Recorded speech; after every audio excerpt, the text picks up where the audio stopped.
Assalamualaikum warahmatullahi wabarakatuh dan selamat sejahtera.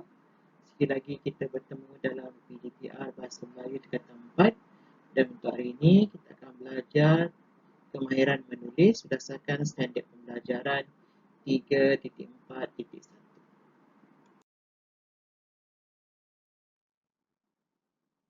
Tema hari ini adalah tema 5 iaitu memacu produktiviti. Standard kandungan kita pada hari ini ialah 3.4 iaitu menulis untuk menghasilkan suatu penulisan secara terancang. Sementara standard pembelajaran ialah 3.4.1 iaitu menulis kerangka karangan dengan menyusun dan menganalisis isi penting secara terancang.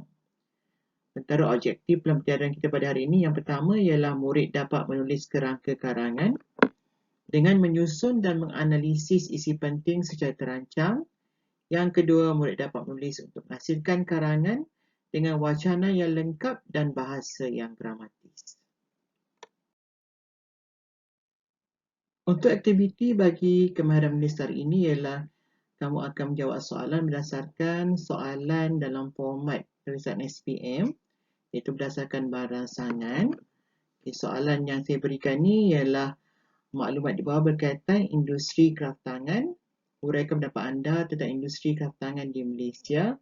Panjangnya huraian adalah antara 150 hingga 200 patah perkataan. Jadi inilah contoh soalan yang berformatkan soalan SPM. Jadi ada 3 bahan. Di sini saya telah berikan satu ialah bahan pantun, kedua ialah bahan perkhidmatan berita dan yang ketiga ialah bahan poster.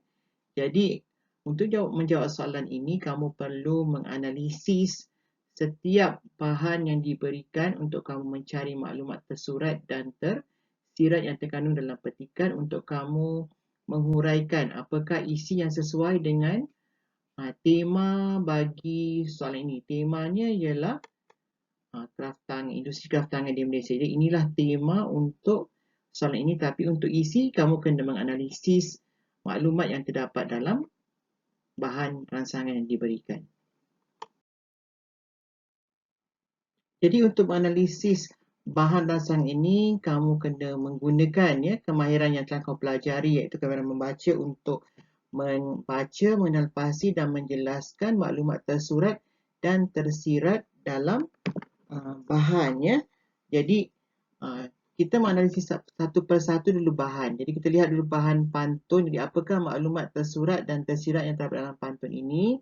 Jadi pantunnya berbunyi, orang membeli, kita menerima, dikongsi bersama untuk dirasa. Produk kraft tinggalan orang lama, bersama menjulang warisan bangsa. Jadi daripada pantun ini kita tahu pantun Pak Kerat maksudnya untuk memahami maksud pantun ini kita kena lihat pada baris yang ke-3 dan ke-4. Inilah bahagian maksud yang kita nak cari apakah maksud tersurat dan tersirat dalam pantun ini iaitu produk kraft tinggalan orang lama bersama menjulang warisan bangsa. Kita perhatikan sini terdapat maklumat bahawa produk kraft ini ialah tinggalan orang lama, ada tinggalan nenek moyang kita dan bersama menjulang warisan bangsa menggambarkan yang kraft tangan ini ialah salah satu daripada warisan bangsa.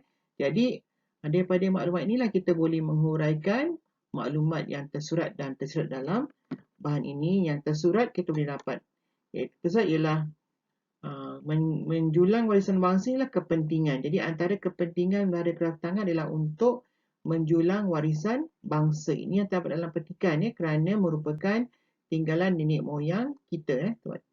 Jadi maklumat yang tersirat daripada pantun ini ialah iaitu kesannya warisan bangsa ini akan terus bertahan ibarat tak lapuk di hujan, tak lekang di panas. Maksud sini ialah apabila kita memertabatkan industri kraftangan ini secara tak langsung kita dapat menjulang warisan bangsa kita dan kesannya warisan bangsa ini akan terus bertahan ibarat peribahasa tak lapuk di hujan, tak lekang di panas. Jadi inilah maklumat yang boleh kita cari dalam bahan pantun. Jadi ini isinya berkaitan dengan kepentingan memelihara kraftangan. Kemudian kita akan menganalisis maklumat tersirat dan terdapat dalam bahan berita yang terdapat dalam soalan, iaitu bahan beritanya berbunyi, Kuala Terengganu, kerajaan sedang merangka dasar kraftangan negara bagi memastikan pembangunan dan kelestarian industri kraftangan, berupaya mendepani cabaran semasa sekaligus beri manfaat kepada lebih 20,000 pemain industri itu. Ketua Pengarah Kraftangan Ibrahim Ismail berkata dalam penyediaan dasar itu, pihaknya mengadakan sesi libat urus bersama usahawan kraf di setiap negeri bermula di Sabah dan akan berakhir di Kelantan esok bagi mendapatkan input dan maklum balas. Jadi untuk makluman kamu, dalam berita ini ada perkataan pengarah kraftangan ini dieja rapat. Jadi sebenarnya eja ini sepatutnya ejaan kraftangan mesti dijauhkan seperti dalam frasa dasar kraftangan negara. Tapi untuk yang ini, kraftangan ini dieja rapat kerana ini ialah kata nama khas yang telah tereja rapat, jadi dah termaktub tak boleh dibetulkan lah. Jadi yang betulnya kraftangan negara ni ialah ejaannya dijarakkan sebab ni ialah kata majmuk. Okay, jadi kita lihat, kita beralih kepada apakah isi tersurat ataupun maklumat tersurat yang terdapat dalam petikan. Kita perhatikan dalam berita ini, isi yang maklumat terpenting ialah dasar kraftangan negara bagi memastikan pembangunan dan kelestarian industri kraf tempatan berupaya mendepani cabaran semasa. Jadi bila adanya frasa dasar kraftangan bagi memastikan pembangunan kelestarian industri kraftangan berupaya mendepani cabaran semasa, kita tak langsung ini ialah menceritakan maklumatnya tentang usaha usaha untuk memastikan industri kraftangan ini terus terlestari. Jadi ini ialah isi yang seterusnya. Maklumat sebenarnya ialah kita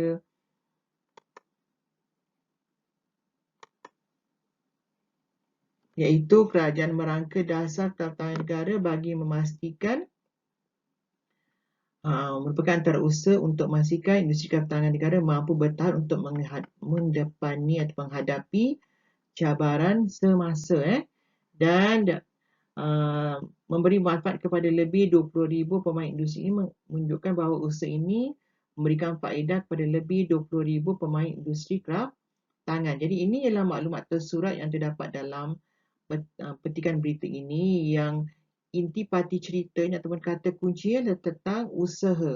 Kalau tadi bahan pertama maklumat tentang kepentingan industri kraftangan, jadi intipati maklumat dalam petikan berita pula berkaitan dengan usaha untuk memastikan industri kraftangan ini terus bertahan. Jadi dengan adanya dasar kraftangan negara ini yang tersurat.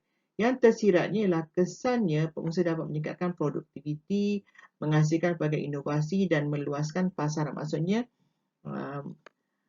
menghadapi cabaran ini, bila berjaya menghadapi cabaran, kesannya pengusaha-pengusaha industri kraftangan ini ataupun pemain industri itu akan dapat meningkatkan produktiviti, mana daya pengeluaran dari segi pengeluaran kraftangan, kemudian boleh menghasilkan pelbagai inovasi. Maknanya barang-barang kraftangan tu bukan lagi digunakan secara konvensional. Sekarang dah boleh digunakan dengan pelbagai cara lah.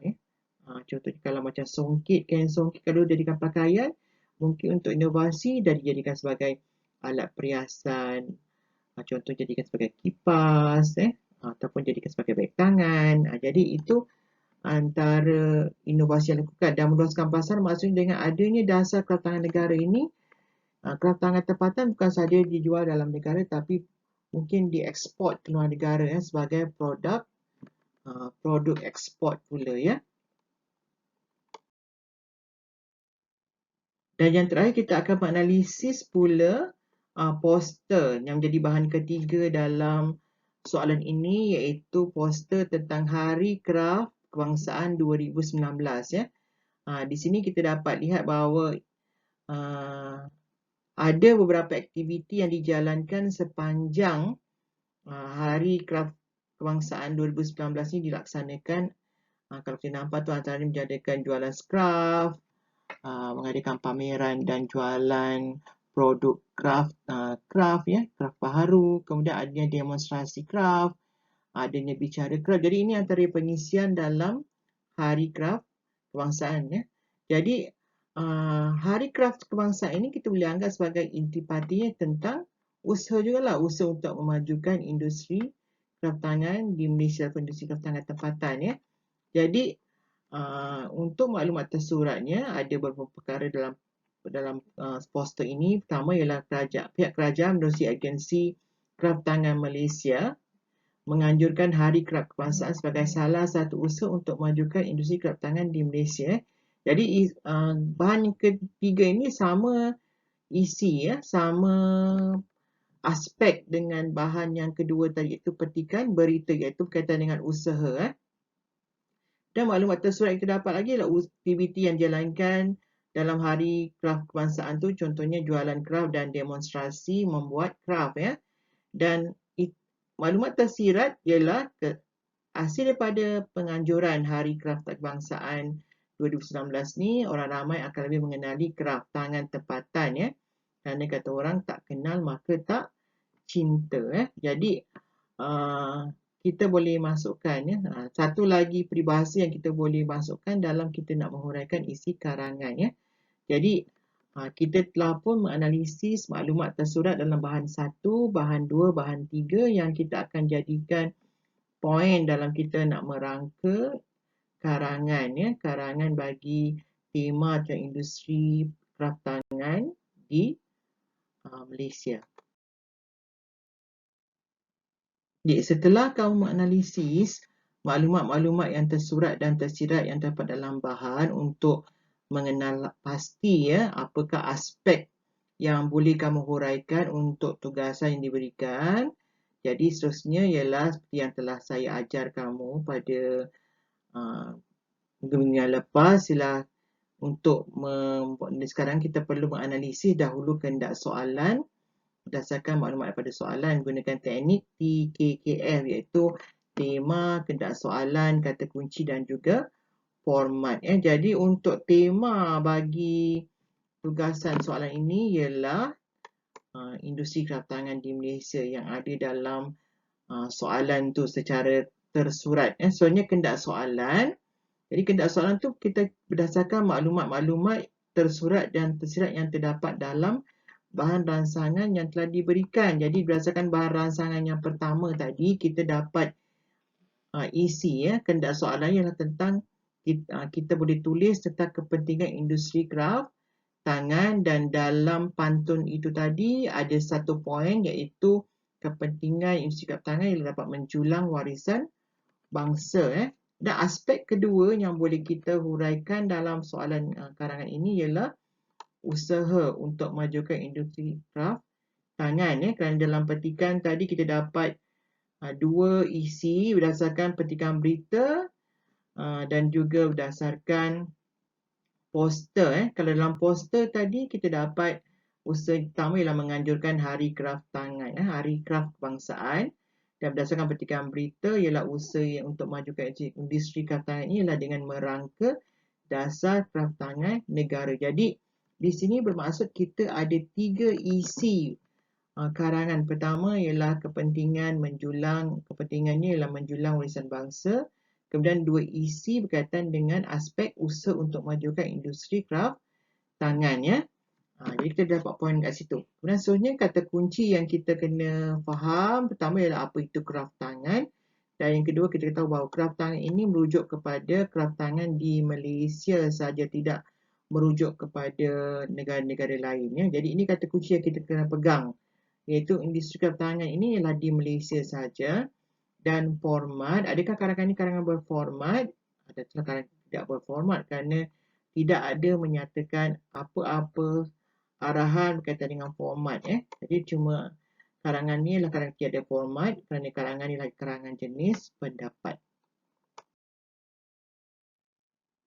Aktiviti yang seterusnya adalah aktiviti untuk menulis kerangka karangan ni. Setelah kamu menganalisis soalan, nanti bahasanya untuk kamu menulis kerangka karangan. Jadi jangan lupa untuk menulis kerangka karangan kena dimulai dengan menulis perenggan pendahuluan, dan saya dah pun ajar kamu tentang teknik TIK ya. Teknik TIK tu ialah tema, isu semasa, contoh dan kehendak, soalan ya. Jadi untuk tema, jadi kita gunakan salah satu daripada jenis perenggan pendahuluan iaitu jenis definisi. Jadi kita mendefinisikan kata kunci sajalah. Jadi nanti kamu lengkapkan rangka karangan ini iaitu kamu cari definisi apakah itu kraft tangan. Okey, jadi kraft tangan ni ialah kamu carilah maklumat apa yang kita boleh takrifkan tentang kraft tangan. Kemudian isu semasa. Isu semasa contohnya lah kita boleh bina ayat industri kraft tangan di Malaysia semakin apa ni agak semakin meningkat ke, semakin merudum ke okay, jadi fikirlah apa kan isu semasa berkaitan dengan industri kraft tangan di Malaysia ya. Kemudian ayat contoh ialah kita memberikan contoh-contoh produk kraft tangan tempatan yang popular ialah okey, orang fikirkanlah apa katnya produk kraft tangan tempatan yang popular. Kalau kau masih perasan tadi pada bahagian slide awal saya tadi, saya ada tunjukkan gambar bergambar beberapa produk kraft tangan tempatan yang boleh membantu kamu untuk memikirkan apakah contoh ya produk kraft tangan tempatan dan kehendak soalan. Kalau kau masih ingat dalam analisis kehendak soalan tadi, kita ada dua elemen dalam bahan tadi iaitu usaha untuk memajukan industri kraft tangan dan kepentingan memajukan industri kraft tangan. Jadi jadikanlah dua aspek itu sebagai frasa untuk melengkapkan bahagian kehendak soalan ni. Persoalannya apakah? Okey, masukkan tadi aspek pertama yang ada dalam bahan dan aspek kedua yang terdapat dalam bahan yang kita cari tadi ya. Setelah selesai melengkapkan perenggan bahagian kerangka untuk perenggan pendahuluan, kita beralih kepada menulis perenggan isi untuk membina kerangka perenggan isi. Dan jangan lupa dengan teknik imbakub ya untuk kita menulis kerangka karangan kita untuk sebagai panduan untuk kita menghuraikan kerangka karangan untuk bahagian perenggan isi. Kita gunakan teknik imbakub. Okay, jadi untuk isi pertama kita masukkan isi tentang kepentingan industri kraft tangan di Malaysia. Jadi tadi kamu dalam menganalisis soalan saya dah senaraikan ya isi untuk kepentingan industri kraft tangan. Jadi kamu lengkapkan kemudian mengapa, bina ayat mengapa tadi kalau masih ingat antara kepentingan adalah untuk menjulang warisan bangsa. Jadi kenapa kita nak menjulang warisan bangsa melalui industri kraft tangan ini? Kemudian bagaimana kita nak memastikan warisan nenek moyang kita ni dapat kita julang ya. Julang dengan cara apa Dengan cara apa? Kemudian kesan, apa kesannya? Tadi kalau kita masa-masa kita menganalisis maklumat tersurat dan tersirat, ada kita menceritakan tentang kesan ya. Kesan apabila kita menjulang warisan bangsa ni, apa dia punya kesan. Kemudian penyimpul, tengok balik ayat isi ni untuk bantu kamu membuat ayat penyimpul. Kemudian yang isi kedua, kamu huraikan untuk isi berkaitan dengan aspek usaha untuk memajukan industri kraft tangan di Malaysia tadi. Jadi apa usahanya? Lihat pada gambar, sama ada gambar yang kedua atau gambar yang ketiga lah. Kemudian huraikan mengapa, bagaimana, apa kesan dan penyimpul. Dan kalau masih ingat tadi untuk yang ungkapan menarik dalam isi untuk salah satu isi usaha tu ada saya masukkan kan peribahasa yang kamu terus masukkanlah nanti dalam merangka karangan perenggan isi ini. Seterusnya isi ketiga kamu masukkan usaha yang kedua iaitu usaha yang seterusnya ialah apa itu menjadikan ayat isi untuk isi yang ketiga dan jelaskan mengapa, bagaimana, kesan dan juga buat ayat penyimpul Jadi kamu kena lengkapkan dan gunakan kemahiran yang saya dah ajar untuk membina kerangka perenggan isi dengan menggunakan teknik imbakub Dan perenggan terakhir untuk karangan itulah perenggan penutup atau perenggan kesimpulan. Kita gunakan teknik pecah iaitu pecah ialah pendapat, cadangan dan harapan. Kamu lengkapkanlah ayat pendapat ini industri kraftangan negara. Okey. Apa pendapat kamu tentang industri kraftangan negara? Kemudian cadangan. Di cadangan, salah satu cadangan yang boleh kita berikan, katakan cadangan ini kepada rakyat tempatan. Rakyat tempatan hendaklah buat apa untuk memastikan industri kraftangan di Malaysia ni berdaya saing. Dan apa harapan? Apa harapan kita terhadap industri kraftangan? Jadi kita boleh buat dekatkan ayat yang ini. Kita berharap industri kraftangan tempatan akan apa Jadi kamu lengkapkanlah kerangka untuk perenggan penutup ataupun perenggan kesimpulan untuk tugasan karangan ini. Baik, setelah kamu selesai melengkapkan kerangka perenggan pendahuluan, perenggan isi dan juga perenggan penutup ataupun kesimpulan, saya nak kamu tulislah karangan yang lengkap karangan yang lengkap berdasarkan tajuk tugasan yang saya berikan. Dipastikan kamu menggunakan penanda-penanda bacaan yang sesuai dan ayat yang gramatis seperti yang saya telah ajar kamu dalam kembaran menulis yang awal-awal itu jadi kamu maksudnya kat sini kita ada perenggan pendahuluan, 3 perenggan isi dan 1 perenggan penutup dan pastikan panjang karangan kamu tu antara 150 hingga 200 patah perkataan sahaja.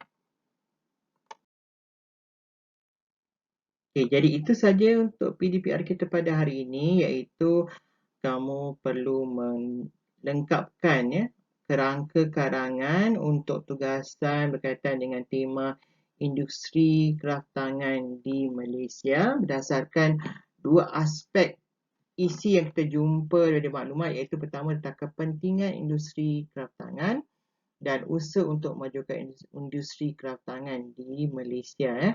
Jadi selepas kamu lengkapkan perenggan isi rangka-rangka karangan itu tadi, jangan lupa untuk kamu menghasilkan karangan yang lengkap. Jadi saya ucapkan terima kasih. Saya akhiri dengan wabillahi taufiq wal hidayah. Wassalamualaikum warahmatullahi wabarakatuh dan salam sejahtera serta selamat belajar. Kita jumpa lagi dalam PDPR yang seterusnya.